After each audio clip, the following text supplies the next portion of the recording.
Bonjour Laurent Gabard.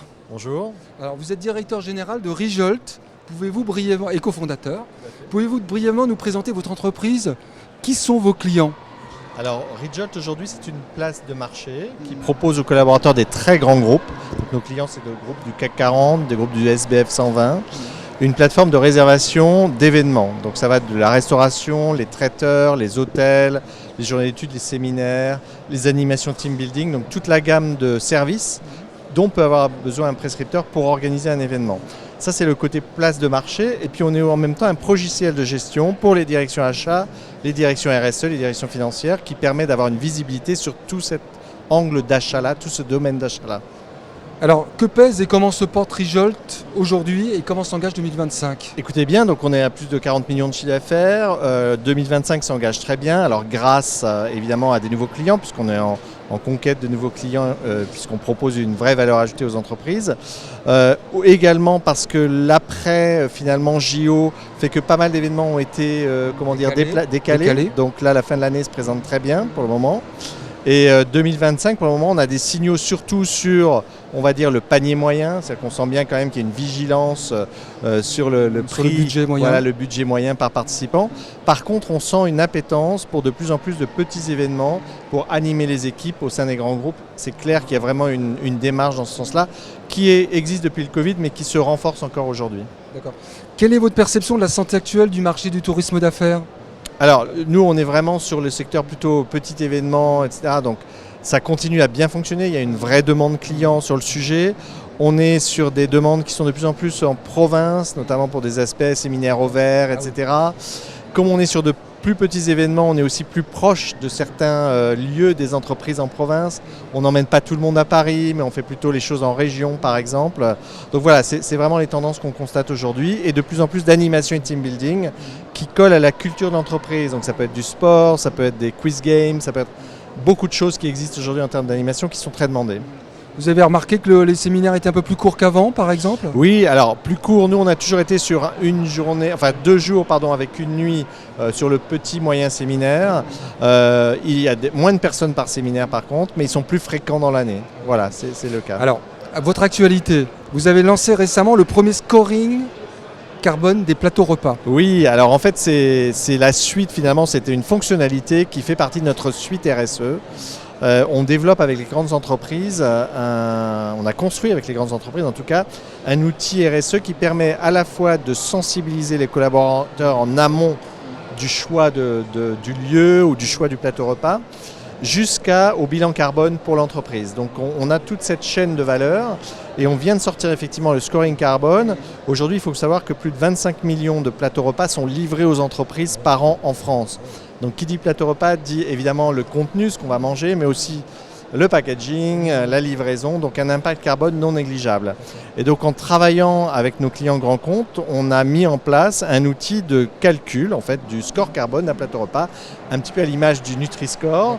Mais là on va noter les lettres comme voilà ça, exactement A à E, on va noter les plateaux repas de A à E et c'est basé sur 11 critères très précis sélectionnés que l'intelligence artificielle va pouvoir scanner, étudier et délivrer une note.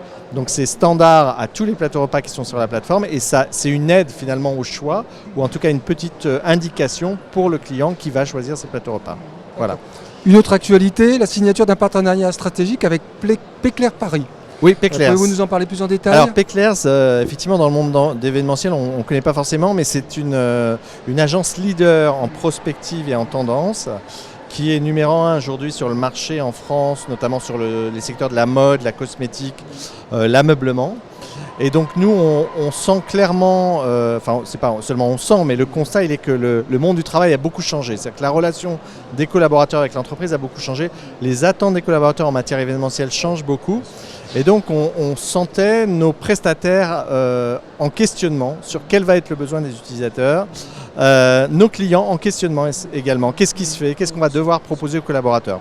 Donc Péclair sans ça va nous aider avec un cahier de tendance qui va sortir régulièrement. Donc là on le lance le 10 octobre qui identifie les grandes tendances en matière d'événementiel voilà, sur les années à venir.